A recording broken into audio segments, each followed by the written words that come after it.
மாற்றம் வரவில்லை அப்படின்னு ஒரு பக்கம், இது மாற்றம் இல்லை துர்நாற்றம் அப்படின்னு ஒரு பக்கம், இல்ல இது மிகப்பெரிய ஏமாற்றம் அப்படின்னு எல்லாம் சொல்லிட்டு இருந்த நேரத்துல அடுத்ததாக மிக பெரித அச்சுறுத்தல் அப்படின்னு அடுத்த லெவலுக்கு போயிடுச்சோ அப்படின்னு நேத்தே பாலகோதவன் அவர்கள் ஒரு வீடியோ பேசியிருந்தார். ஸ்ரீலங்காவில் இருக்கக்கூடிய அழிந்து விட்டது என்று சொல்லக்கூடிய எல்டிடி மீண்டும் புனரமைப்புக்கான வேலை நடந்துகிட்டு இருக்கு. அதுக்கு எப்படி இங்க இருக்கக்கூடிய அரசு இருக்கக்கூடிய ஒரு சிலர் எப்படி ஆதரவாக செயல்படுறாங்க அப்படிங்கிற ஒரு விஷயத்தெல்லாம் அவர் சொல்லியிருந்தார். இந்த வீடியோ இப்பொழுது பலரும் பார்த்துக்கிட்டு இருக்காங்க. இதை என்ஐஏ போன்றவர்கள் பார்த்து உரிய நடவடிக்கை எடுப்பாங்கன்னு நினைக்கிறேன். நம்ம சொன்னது சரிதான் அப்படின்னு ஸ்ரீலங்காவில் இருக்கக்கூடிய அங்க இருக்கக்கூடிய அமைதியை விரும்பக்கூடியவர்களும் பலரும் கருத்துக்களை சொல்லிட்டு வராங்கிறது ஒரு பக்கம். இப்போ இது ஏன் இப்போ ஏதோ பயமுறுத்துற அப்படின்னா, இங்கு ஒரு வட்டி இல்லாத வங்கி இப்போ கேட்கறதுக்கு நல்லா இருக்கும், அது அப்படியெல்லாம் சொன்னா தானே நல்லா இருக்கும் அப்படின்னு இங்க இஸ்லாமிக் இந்து ஜமாத்தே இஸ்லாமிக் இந்து அந்த அமைப்பு மலேசியா போல இங்க முஸ்லீம் வங்கியை ஒன்று தொடங்கணும் அப்படிங்கிறது சிறுபான்மையின அமைச்சர் ஷாஜகானுக்கு ஒரு வேண்டுகோளை வச்சிருக்காங்க. வெளியில வேண்டுகோள்னு சொல்றாங்க, மேபி அது அழுத்தமாக கூட இருக்கலாம். நீங்க எப்படி நினைக்கிறீங்க?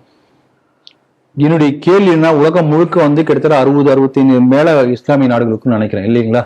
அதாவது இப்ப பாகிஸ்தான் இஸ்லாமிய நாடு, பங்களாதேஷ் இஸ்லாமிக் கண்ட்ரி தான் சொல்றாங்க, நம்ம செகுலர் கண்ட்ரி. அப்படி தன்னை இஸ்லாமிய நாடாக அறிமுகம் செய்து கொண்டு அரசியல் ரீதியாக இதை இஸ்லாமிக் கண்ட்ரி என்று டிக்ளேர்டு நேஷன்ஸ் எத்தனை இருக்கும்? 52க்கு மேல இருக்கும், 60 பக்கத்துல இருக்கும், அது மேலேயே கூட இருக்கும், எடுத்து பார்க்கணும்.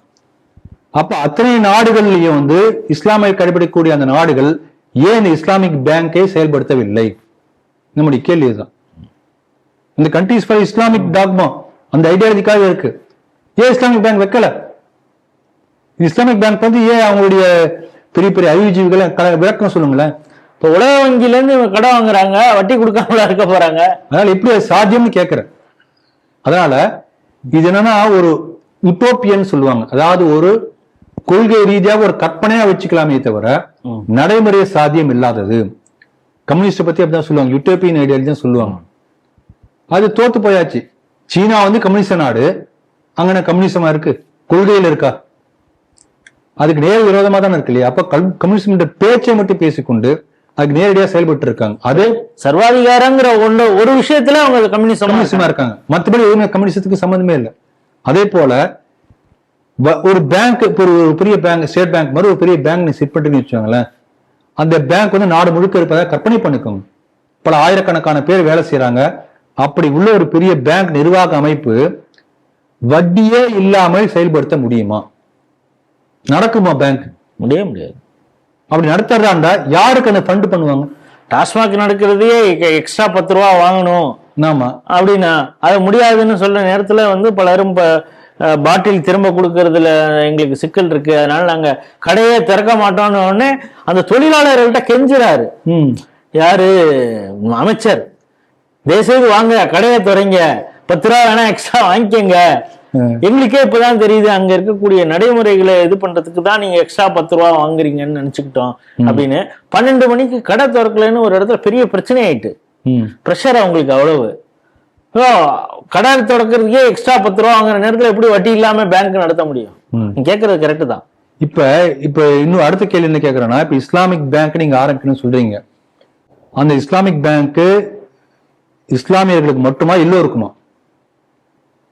இல்ல, அது அவங்களுக்கு எக்ஸ்க்ளூசிவ் கொண்டு வரதுக்கு தானே இந்த ஏற்பாடு. அப்ப இஸ்லாமியர்களுக்கு மட்டும் வட்டியில்லா கடன் தரப்பட வேண்டும் என்று சொன்னால் அதற்கான செலவுகளை மத்திய அரசு அல்ல மாநில அரசு ஈடு செய்யணும்.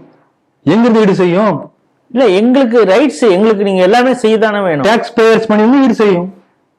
அது எப்படி ஒரு மதவாத ஒரு கோட்பாடுக்காக மதசார்பற்ற நாட்டில் எப்படி டாக்ஸ் பேயர்ஸ் மணி ஸ்பெண்ட் பண்ண முடியும்? இல்ல, இப்ப மன்மோகன் சிங் ஏற்கனவே சொல்லியிருந்தால ஃபர்ஸ்ட் ஷேர், அந்த அது மிக நாட்டுடைய வளர்ச்சியில பெரும்பான்மையான பங்கு, அதுவும் முதல் பங்கு மைனாரிட்டிஸ் தான் கொடுக்கணும் அப்படின்னு அவர் சொல்லியிருந்தார்ல.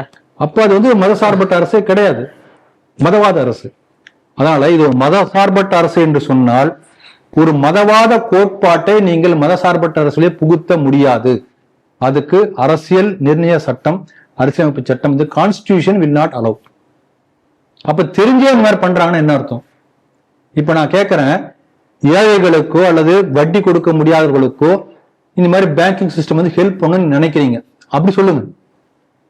இல்லையா உங்க நோக்கம் அப்படின்னா, எத்தனையோ கவர்மெண்ட் ஸ்கீம், கவர்மெண்ட் ப்ராஜெக்ட் வந்து வட்டி இல்லா கடன் கொடுக்கக்கூடிய எத்தனை நூற்றுக்கணக்கான ப்ராஜெக்ட் கவர்மெண்ட் ஸ்கீம்ஸ் இருக்கு, ஆல்ரெடி இருக்கு. புதுசா நீங்க ஒன்றும் சொல்லலையே. பல செக்மெண்ட்ல இந்த மாதிரி இருக்கு, ஏழைகளுக்காக, நலிந்தவர்களுக்காக. அது வந்து இஸ்லாமிக் என்று பேர் இல்லை, எல்லாத்துக்கும் கிடைக்கும். அது இருக்கு. இன்னும் ரொம்ப ரொம்ப மினிமம் இன்ட்ரெஸ்ட் வச்சு இருக்கக்கூடிய ஏகப்பட்ட கவர்மெண்ட் ஸ்கீம் இருக்கு. அப்ப நீங்க இஸ்லாமிக் பேங்க் என்று சொல்றது மூலம் என்ன அச்சீவ் பண்ண நினைக்கிறீங்களோ already it is there. But உங்க இஸ்லாமிக் என்ற பேர் வரல.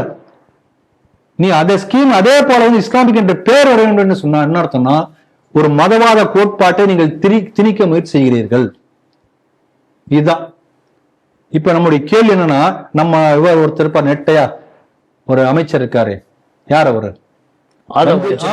வந்தே நல்லா வளர்ந்திருக்காரு, பவர் சென்டர். ஆமா, நம்பர் 2 வந்தே மாதரம் பாட்டு பாடினா வந்து அது மதவாதத்தை புகுத்துவது என்றெல்லாம் அவர் பேசி வந்து அறிக்கை விட்டாரு. இப்ப அதே ஆதவ அர்ஜுனா இதுக்கு பேசுவாரா? ஏன் பேசல?